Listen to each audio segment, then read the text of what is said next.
जय हिंद फ्रेंड्स, आप सभी का स्वागत है हमारे YouTube channel excellent education by Krishna sir पे।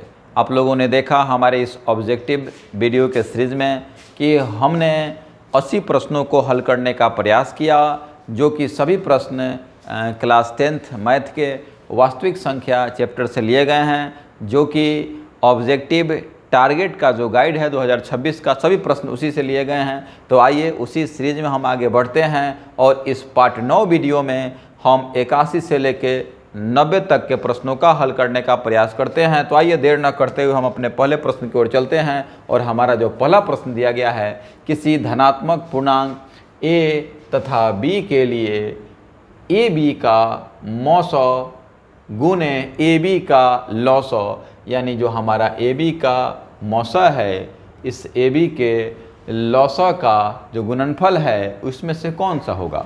तो आप जानते हैं ऐसे प्रश्नों को हल करने के लिए एक सूत्र दिया जाता है, पहली संख्या गुने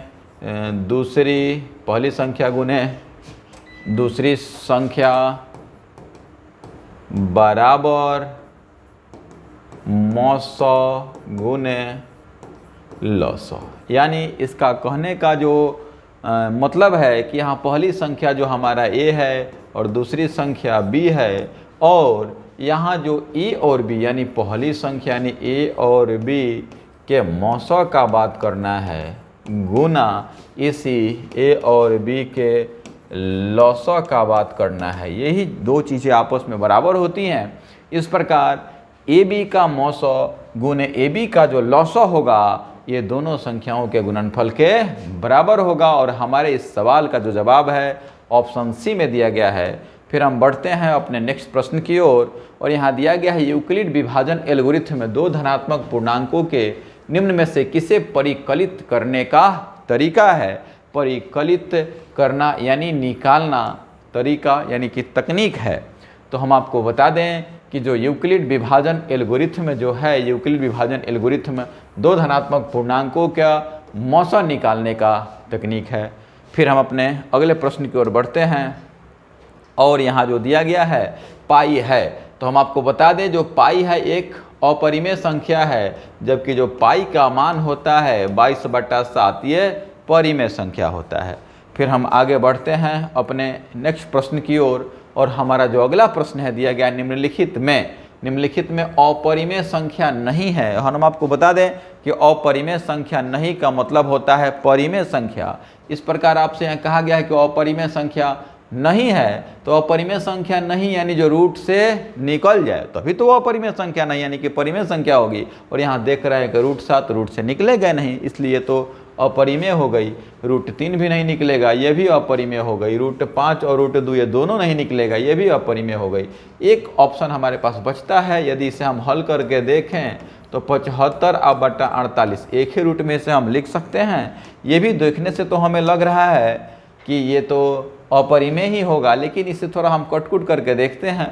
तो यदि इसे हम काटे 3 से तो 3 दूनी का 6 और 3 पाँचे 15, और यहाँ आ गया 3 कम 3 और 3 छक 18। इस प्रकार यदि हमारे पास 25 को हम चाहें तो 5 गुने 5 और 16 को 4 गुने 4, तो हमारे पास 5/4 आता है, जो कि परिमेय संख्या को सूचित करता है। इसलिए हमारे इस सवाल का जो जवाब है ऑप्शन डी हो रहा है। फिर हम अपने नेक्स्ट प्रश्न की ओर बढ़ते हैं, और यहाँ दिया गया √3 और √5 है। यानी आपको बताना है कि जो √3 और √5 क्या है, पूर्णांक है, परिमेय है या अपरिमेय है। तो इन चीज़ों को हम देख रहे हैं। तो हम आपको बता दें कि जब भी कोई संख्या रूट से बाहर ना निकले तो उसे हम अपरिमेय कहते हैं। इसलिए हमारे इस प्रश्न का जो जवाब है ऑप्शन बी में दिया गया है, जो कि अपरिमेय संख्या को सूचित करता है। फिर हम बढ़ते हैं अपने अगले प्रश्न की ओर, और हमारा जो अगला प्रश्न दिया गया है निम्नलिखित में कौन सा भिन्न का दशमलव प्रसार शांत होगा। और हम आपको बता दें कि जब भी किसी भिन्न के हर में या तो 2 आ जाए, या तो 5 आ जाए, या 2 और 5 साथ में आ जाए, बहुत सारा 2 आ जाए, बहुत सारा 5 भी आ जाए, और 2 2 और 5 5 भी बहुत सारा आ जाए, इस स्थिति में जो वो भिन्न होगा वो शांत दशमलव को निरूपित करेगा। तो यहाँ हम सभी ऑप्शनों को बारी बारी से देखते हैं। यहाँ अगर हम देखें तो 105 दिया गया है और 105 को यदि हम हल करें तो 105 को यदि हम काटें तो हम अगर 3 से काटें तो 3 3 का 9, 3 5 15, फिर इसको हम 5 से काटें तो 5 7 35 और यहाँ हम देखें तो 17/3 गुने 5 गुने 7 आ रहा है। और यहाँ हम देख रहे हैं कि 3 गुने 5 गुने जो 7 है तो 3 से तो कटने वाला नहीं है, 17 से भी 7 से भी 17 नहीं कटेगा, इसलिए ये तो हमारा अशांत होगा।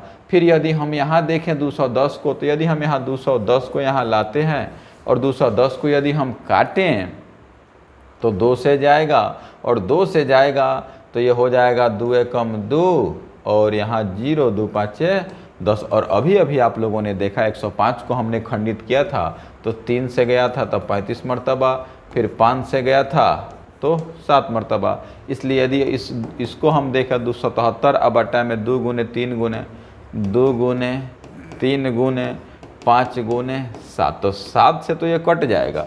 यदि इसे हम काटें तो ये 7 से तो हम देख रहे हैं कि 7 से तो कट ही जा रहा है 11 मरतबा, लेकिन फिर 11 से कोई कटने वाला इसमें जो 3 से कटने वाला ही नहीं है, इसलिए ये भी हमारा अशांत दशमलव को ही सूचित कर रहा है। यदि इसे हम देखें तो यदि हम 88 को खंडित करें 2 से तो 4 दूनी 8 4 दूनी 8, फिर 2 से जाएगा 2 दूनी का 4, फिर 2 से जाएगा तो 11 दूनी का 22। और इस प्रकार यदि 15 ऊपर में है और 2 गुने 11, तो 11 से तो 15 कटेगा नहीं, इसलिए हमारे ये भी जो संख्या है ये अशांत दशमलव को ही सूचित करेगा। और फिर यदि हम 160 का बात करें तो जो 160 दिया गया है यह 2 से जाएगा 80 मरतबा, फिर 2 से जाएगा 40 मरतबा, फिर 2 से जाएगा 20 मरतबा, फिर 2 से ले जाएंगे 10 मरतबा, फिर 2 से ले जाएंगे 5 मरतबा। इसलिए 3 अब बट्टा में 2 2 2 2, तो यहाँ तो केवल हम देख रहे हैं कि 2 ही 2 और 5 आ रहा है, इसलिए इस सवाल का जो जवाब हुआ ऑप्शन डी हुआ। जो ऑप्शन डी है वो शांत दशमलव को निरूपित कर रहा है। फिर हम अपने अगले प्रश्न की ओर बढ़ते हैं और हमारा जो अगला प्रश्न दिया गया है कि 2.131131 यानी यहाँ अगर देखा जाए तो 2.13113113 4 गो 13 इस प्रकार दिया गया। हम आपको बता दें कि ऐसी जो भी संख्याएं होंगे जिसमें एक यहाँ है, यहाँ 2 संख्या, यहाँ 3 संख्या, यहाँ 4 संख्या, यानी संख्याओं का जो श्री लगातार बढ़ते जाएगा तो ये अपरिमेय का लक्षण है। ऐसे जो भी लक्षण है यदि किसी संख्या में दिखाई दे रही हैं तो वो अपरिमेय होंगी। और हमारे इस सवाल का जो जवाब है ऑप्शन सी में दिया गया है अपरिमेय संख्या। फिर हम अपने नेक्स्ट प्रश्न की ओर बढ़ते हैं और हमारा जो अगला प्रश्न दिया गया है √3 अब बट्टा √12 परिमेय है और परिमेय देखते हैं। क्योंकि हम जानते हैं इन दोनों को हम एक ही रूट में डाल सकते हैं तो √3 अब बट्टा में 12 आ जाता है। और इसे यदि हम हल करें तो 3 से तो रूट अंडर ऊपर में 3 कम 3 हो जाएगा 1 अब बट्टा में 3 चौका 4। और इसे यदि हम हल कर दें तो 1 गुने 1 अब बट्टा में 2 गुने 2, इस प्रकार 1/2 आएगा। और हमारे इस जो सवाल का जो जवाब है ऑप्शन ए होगा जो कि परिमेय संख्या को सूचित करेगा।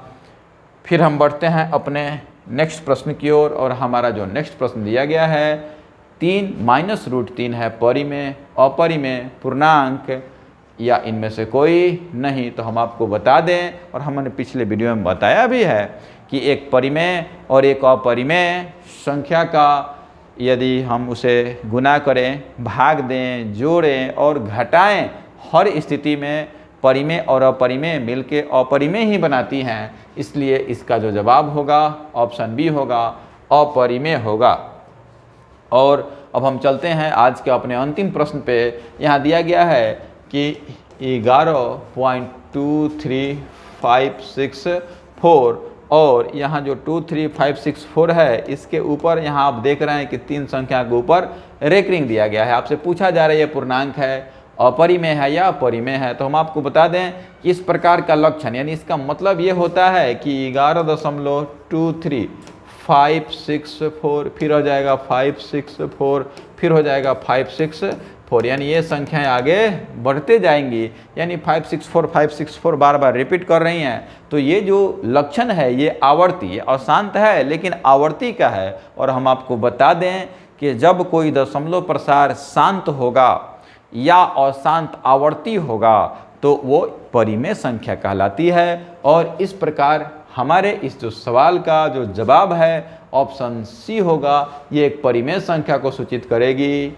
और इसी के साथ आज का हमारा यह सीरीज समाप्त होता है। फिर मिलते हैं हम अपने नेक्स्ट वीडियो में, तब तक के लिए जय हिंद।